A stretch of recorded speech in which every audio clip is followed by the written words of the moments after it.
여호와께서 이와 같이 말씀하시되 모압의 서너 가지 죄로 말미암아 내가 그 벌을 돌이키지 아니하리니 이는 그가 에돔 왕의 뼈를 불살라 채를 만들었음이라.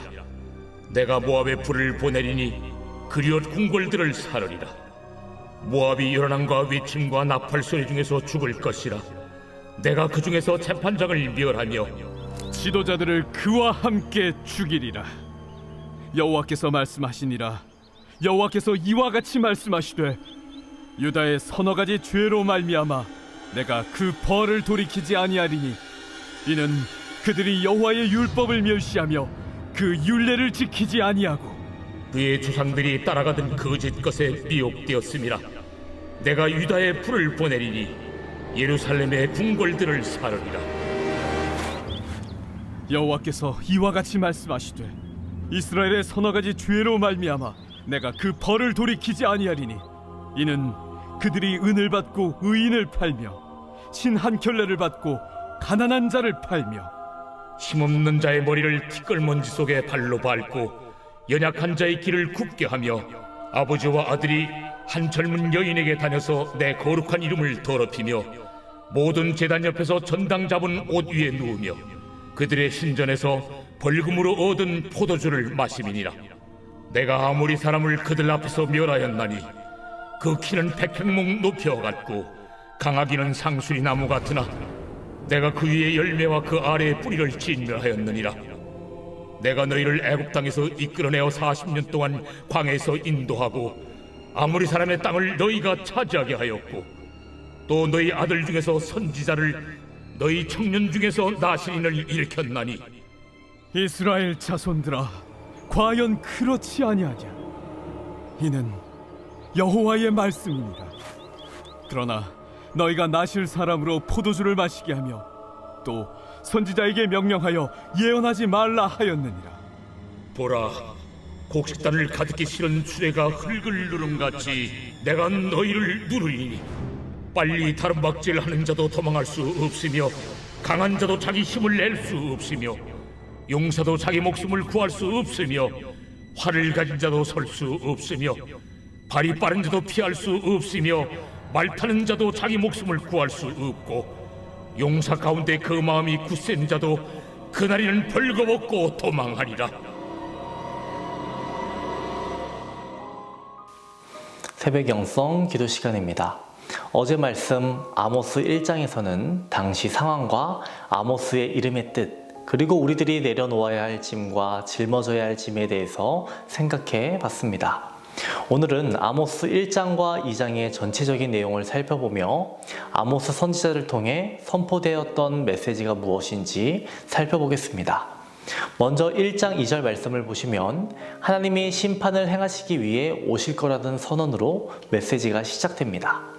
하나님이 오실 때에는 큰 사자처럼 부르짖으실 것인데 천둥 소리가 그를 뒤따르고 초장이 마르고 그의 주변에 있는 산꼭대기도 마를 것이라고 말합니다.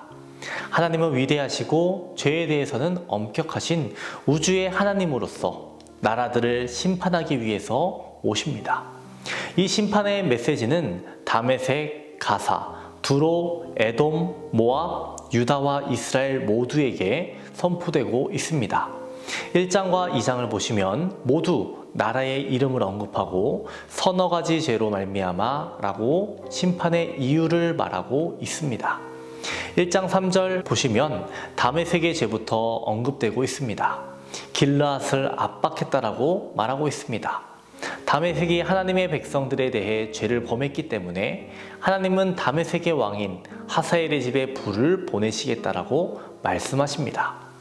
다음으로 1장 6절 보시면 가사의 죄가 나오는데요. 하나님께서는 이스라엘에 사로잡힌 자들을 에돔에 팔아넘긴 가사에 대해 진노하셨습니다.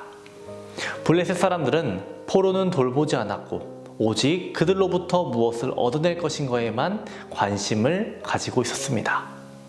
하나님께서는 그의 백성들을 종으로 팔아넘기는 것을 경멸하셨습니다. 왜냐하면 이러한 행위는 하나님이 사랑하시는 백성들을 단지 그들의 유익을 얻기 위해 사고 파는 상품 정도로 격화시켰기 때문입니다. 그렇게 하나님은 가사성에 불을 보내실 거라고 말씀하셨습니다. 그 다음으로 심판받는 자들은 두로 사람들입니다. 이들도 이스라엘에 사로잡힌 자들을 에돔에게 종으로 팔아넘겼다라고 말하고 있습니다. 그것뿐만 아니라 이스라엘 백성과 맺은 형제의 서약을 무시하는 죄를 지었다라고 말합니다.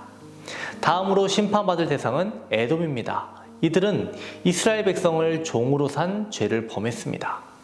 아모스 선지자는 그들이 이뿐만 아니라 더 큰 범죄를 범했음을 알려주는데요. 그것은 그들이 칼을 들고 형제의 뒤를 쫓으면서 긍휼을 베풀지 않았다라는 것입니다. 에돔은 야곱의 형제인 에서의 자손으로서 이스라엘 백성과는 사촌이라는 것을 우리는 알아야 합니다. 심판받는 나라 목록에서 암몬이 다음 순서로 또 나오는데요. 암몬의 죄 중에 하나는 탐욕이었습니다. 그들은 자기들의 지경을 넓힐 수만 있다면 기꺼이 아이벤 여인의 배도 칼로 갈랐다라고 말합니다. 자기들의 탐욕을 위해 사람들을 무자비하게 학살했다는 것이죠. 다음으로는 아모스서 2장인데요. 가장 먼저 나오는 것은 모압의 죄입니다. 모압은 에돔 왕의 뼈를 불사르는 죄를 범했다라고 말합니다. 비록 에돔이 하나님의 목적에 부합하는 삶을 살지 않는 것은 사실이지만 그렇다고 해서 모압이 에돔의 왕을 처벌할 권리를 갖고 있는 것이 아님을 알려주는 것입니다. 이것은 우리들이 복수할 권리, 누군가를 심판할 권리가 없음을 알려주시는 것이죠. 앞선 국가들은 어떤 죄를 지었습니까? 이웃나라의 백성을 노예로 만들었고 자신들의 이익을 취했습니다. 형제와 맺은 계약을 위배했고 자기 형제 자매들을 용서하지 않았습니다. 탐욕에 빠졌습니다. 지도자들에게 무례를 행했습니다. 그렇다면 우리는 이와 비슷한 죄를 짓지 않았습니까? 우리 자신을 돌아봐야 합니다. 하나님은 우리에게 이 말씀을 읽고 너도 빠져나갈 구석이 없다, 너도 똑같다라는 것을 우리에게 알려주시는 겁니다. 지금까지는 여러 이방 나라들에 대한 하나님의 심판에 대해서 살펴보았습니다.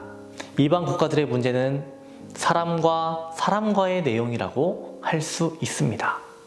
이제는 유다와 이스라엘이 심판받을 차례인데요.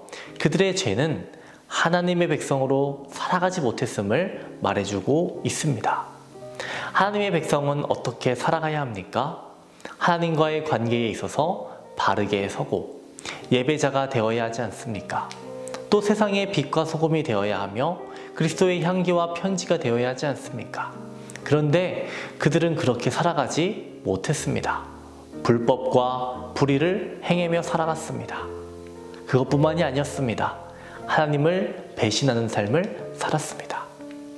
오늘 아모스가 고발한 이방 국가의 죄와 유다와 이스라엘의 죄가 우리와 무관하지 않습니다. 우리들 이러한 죄 짓지 않고 하나님께서 원하시는 거룩의 삶을 살아가는 우리 모두가 되어야 하겠습니다. 오늘은 화요일입니다. 화요일 공동기도 제목은 코로나 종식을 위한 기도입니다. 먼저는 예배와 일상의 회복을 위해서 기도해 주시고 코로나로부터 성도들의 건강을 지켜달라고 기도해 주시기 바랍니다. 기도하겠습니다. 우리를 바른 길로 인도하시기 원하시는 하나님 아버지, 우리들이 죄인의 길, 악인의 길, 오만한 자들의 길을 따르지 않으며 오직 믿음의 길로 나아갈 수 있도록 우리를 인도하시고 우리에게 힘과 능력을 주시옵소서.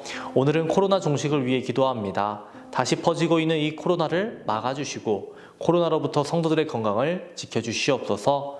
교회 학교 여름수련회를 준비하고 있습니다. 어떠한 지장도 받지 않게 하여 주시고 좋은 날씨 허락하여 주시고 안전하게 보호하여 주시고 은혜를 부어 주시옵소서. 담임 목사님의 사역을 위해 기도합니다. 성령의 역사를 허락하여 주시옵시고 말씀이 선포될 때마다 회복과 치유를 허락하여 주시옵소서. 퇴임문을 위해 기도하는 성도에게 자녀를 허락하여 주시옵소서. 사고로 입원한 성도를 일으켜 주시옵소서. 투석으로 어지럼증으로 디스크로 공황장애 불면증 우울증으로 고통받는 성도들 경과가 나아지게 하여 주시옵소서. 암투병 중에 있는 박시승 권사님, 유은영 권사님, 김시아 권사님, 오유미 성도님, 박서연 청년, 유경민 청년, 암세포가 깨끗이 낫게 하여 주시옵시고 재발하지 않게 하여 주시옵소서. 연로하신 장로님, 권사님, 집사님들 건강케 하여 주시옵시고 무더운 날씨 가운데서도 지켜 주시옵소서. 우리와 함께 하시고 우리를 인도하시는 예수님의 이름으로 기도합니다. 아멘.